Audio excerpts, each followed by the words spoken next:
Kenapa manusia selalu merasa hidup masih panjang? Aku akan tobat nanti, aku akan berubah besok. Seakan waktu adalah milik kita. Padahal ketika malaikat itu datang, tidak ada kata nanti, tidak ada negosiasi, tidak ada penundaan. Jika kamu pernah kehilangan seseorang, atau kamu sedang berjuang memperbaiki dirimu, maka dengarkan baik-baik.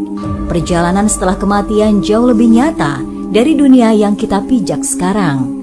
Perjalanan menuju alam yang tidak seorang pun bisa hindari. Dan di sanalah nasib setiap manusia di alam barzah mulai ditentukan. Menurut pendapat kalian, kenapa banyak orang merasa hidupnya masih panjang, padahal setiap hari melihat kematian begitu dekat? Coba tuliskan di kolom komentar pendapatmu, mungkin bisa membuka mata orang lain juga.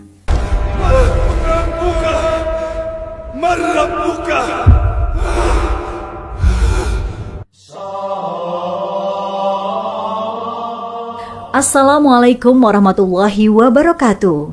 Dari tanah kembali ke tanah, sebuah ungkapan yang sering didengar oleh umat muslim. Ungkapan ini bukan sekedar kata-kata, tetapi sebuah kepastian penciptaan yang Allah tetapkan. Manusia berasal dari saripati tanah, lalu menjalani kehidupan, kemudian kembali lagi ke tanah, hingga dibangkitkan pada hari yang dijanjikan. Semuanya telah terangkum dalam Al-Quran Surat Toha ayat 55. Darinya tanah itulah kami menciptakan kamu, dan kepadanya lah kami akan mengembalikan kamu, dan dari sanalah kami akan mengeluarkan kamu pada waktu yang lain. Namun ada satu hal yang jarang manusia pahami, tidak semua ruh memasuki alam barzah dengan cara yang sama. Perjalanan itu dimulai tepat pada detik pertama saat ruh meninggalkan tubuh, detik yang tidak seorang pun mampu menghindarinya.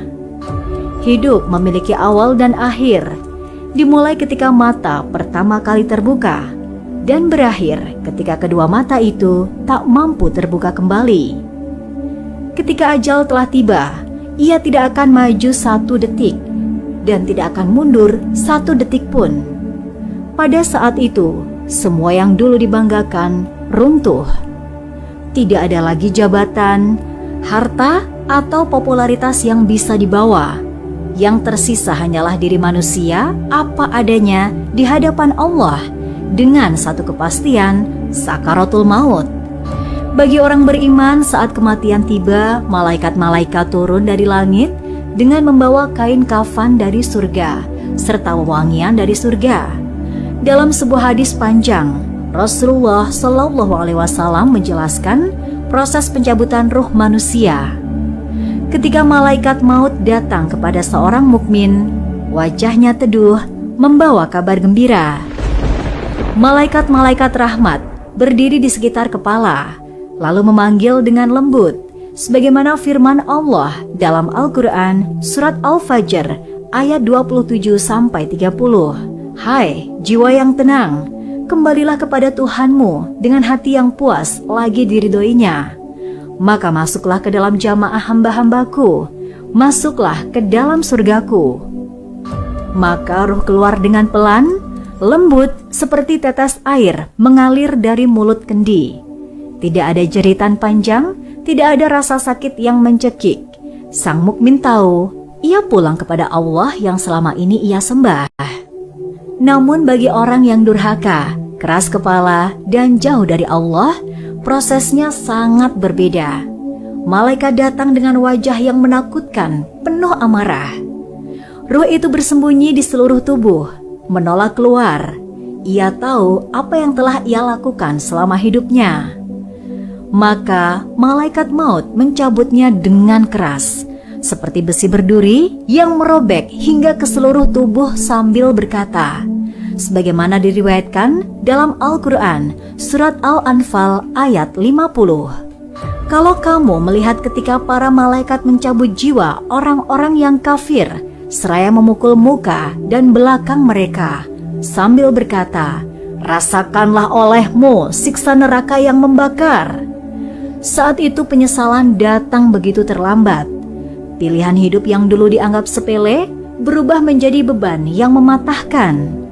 Kebaikan yang dulu sering ditunda, seketika terasa seperti kesempatan yang tidak akan pernah kembali.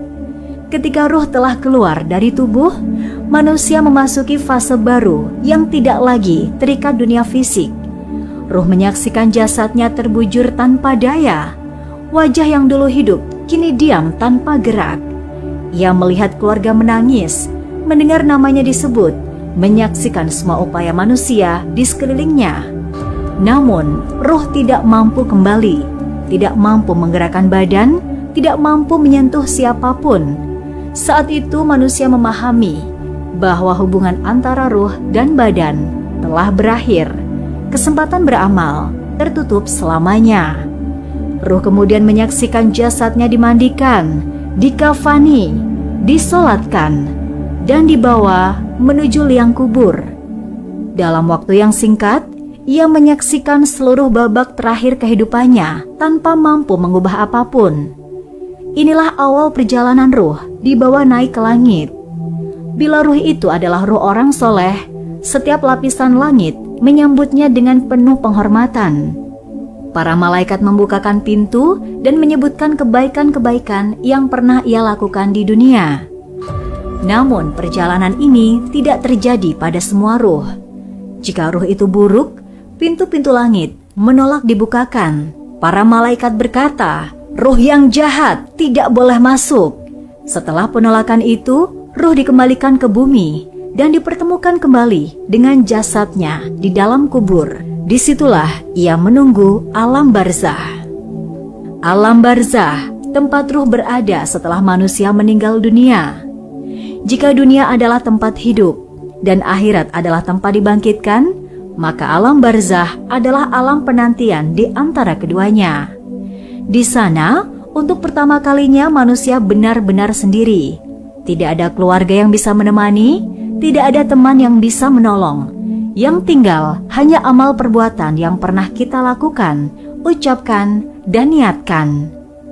Kata barzah berarti pemisah, penghalang antara dua tempat. Allah menjelaskannya dalam Al-Mu'minun ayat 100. Dan di hadapan mereka ada barzah sampai hari mereka dibangkitkan. Begitu manusia meninggal, ia memasuki alam lain, bukan dunia, bukan akhirat, melainkan alam tengah, tempat ruh mulai merasakan awal balasan dari amal hidupnya. Alam barzah bukan sekedar konsep atau teori.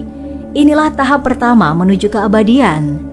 Di sanalah semua manusia menunggu hari ketika mereka dipanggil kembali untuk berdiri di hadapan Allah. Hal ini juga ditegaskan dalam sabda Nabi Muhammad SAW. Kubur itu bisa menjadi taman dari taman-taman surga atau lubang dari lubang-lubang neraka. Hadis riwayat Tirmidzi. Jika manusia selama hidupnya baik, alam barzah menjadi tempat istirahat yang menenangkan. Namun jika hidupnya penuh kelalaian dan mengabaikan perintah Allah, alam barzah menjadi tempat yang sempit, gelap, dan menyakitkan. Di alam barzah tidak ada pintu untuk kembali ke dunia, dan tidak ada satu kesempatan pun untuk memperbaiki kesalahan yang pernah dilakukan. Jadi, alam barzah bukan sekedar tanah tempat jasad dibaringkan. Ia adalah sebuah alam kesadaran, dunia rohani yang tersembunyi, tempat setiap jiwa menjalani perjalanan baru sesuai dengan apa yang dahulu ia lakukan di dunia. Bagi jiwa yang beriman, alam itu terasa luas, terang, dan menenangkan. Ia melihat kediamannya di surga, dan hatinya tenang, menunggu hari ketika semua manusia dibangkitkan. Namun bagi jiwa yang ingkar, barzah menjadi ruang sempit yang menyesakan. Gelapnya seperti tak berujung, hingga tulang-tulang rusuk terasa saling menekan. Itulah nikmat dan azab kubur, sebuah kenyataan yang diyakini para sahabat dan ditegaskan hadis-hadis sahih. Ruh-ruh itu tidak lenyap begitu saja. Mereka tetap berada dalam keadaan sadar, saling mengenali, bahkan dapat berinteraksi dengan cara yang hanya Allah yang mengetahui hakikatnya. Ibnu Qayyim al-Jauziyah menuliskan dalam Ar-Ruh bahwa ruh orang-orang beriman dapat berkumpul, berbincang, dan mengenang amal mereka di dunia. ada kalanya Allah izinkan mereka muncul dalam mimpi keluarga mereka sebagai pertanda atau penghibur. Namun para ulama mengingatkan, tidak seluruh mimpi adalah perjumpaan dengan ruh yang telah pergi. Sebagian mimpi adalah kabar gembira dari Allah, dan sebagian lain hanyalah bisikan setan yang ingin menyesatkan manusia. Waktu di barzah tidak berjalan seperti waktu dunia. 1 detik bisa terasa seperti sehari, dan 1 hari bisa terasa hanya sekejap. Bagi ruh beriman, penantian itu seperti tidur panjang yang damai. Tetapi bagi ruh yang durhaka, setiap saat menjadi penyesalan tanpa henti. Kelak, saat hari kebangkitan tiba, Allah menggambarkan bahwa mereka akan berkata, "Celakalah kami, siapa yang membangunkan kami dari tidur kami?" Surat Yasin ayat 52. Kata tidur itu menjadi isyarat bahwa barzah bagi orang beriman terasa seperti istirahat yang ringan, sementara bagi orang kafir seperti mimpi buruk yang tak berkesudahan. Tidak semua ruh menempuh perjalanan barzah dengan cara yang sama. Di antara mereka ada ruh-ruh pilihan, para syuhada yang gugur di jalan Allah. Mereka tidak merasakan sunyi atau penantian yang hampa. Allah menjelaskan keadaan mereka dengan kalimat yang begitu indah. Janganlah kamu mengira bahwa orang-orang yang gugur di jalan Allah itu mati. Mereka hidup di sisi Tuhan mereka, diberi rezeki dan bergembira dengan karunia-Nya. Surat Ali Imran 169-170. Ayat ini mengajarkan bahwa barzah bukan kekosongan. Ia adalah kehidupan lain, tanpa jasad, namun penuh kesadaran, penuh balasan, dan penuh kedekatan kepada Allah. Dari gambaran itu, manusia memahami satu hakikat penting. Kematian tidak menghentikan amal. Meski tubuh terkubur, ruh tetap menerima pahala dari kebaikan yang terus mengalir. Rasulullah SAW bersabda, apabila anak Adam meninggal, terputuslah seluruh amalnya kecuali 3, sedekah jariah, ilmu yang bermanfaat, dan anak soleh yang mendoakannya. Hadis riwayat Muslim. Doa anak soleh, ilmu yang terus hidup dalam diri orang lain, sedekah yang tak pernah berhenti memberi manfaat, semuanya tiba kepada sang ruh sebagai cahaya yang menerangi kesendiriannya.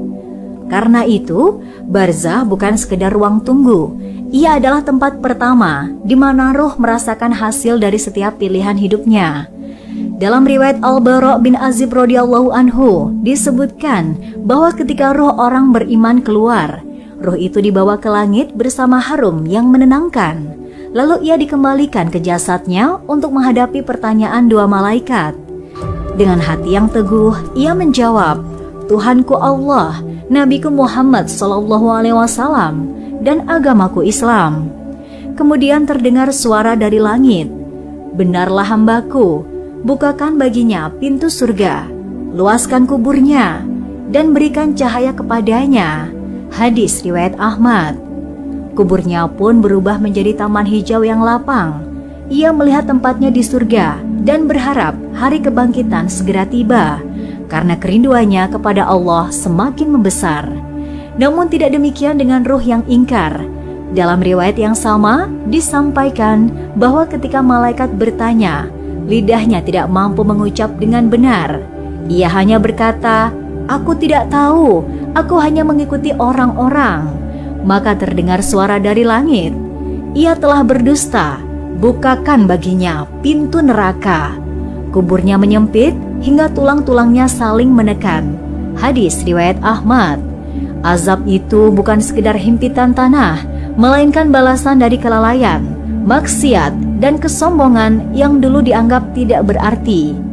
Rasulullah SAW juga mengingatkan bahwa sebagian manusia diazab bukan karena dosa besar, tetapi karena sikap kecil yang diremehkan. Beliau bersabda, 2 orang sedang diazab.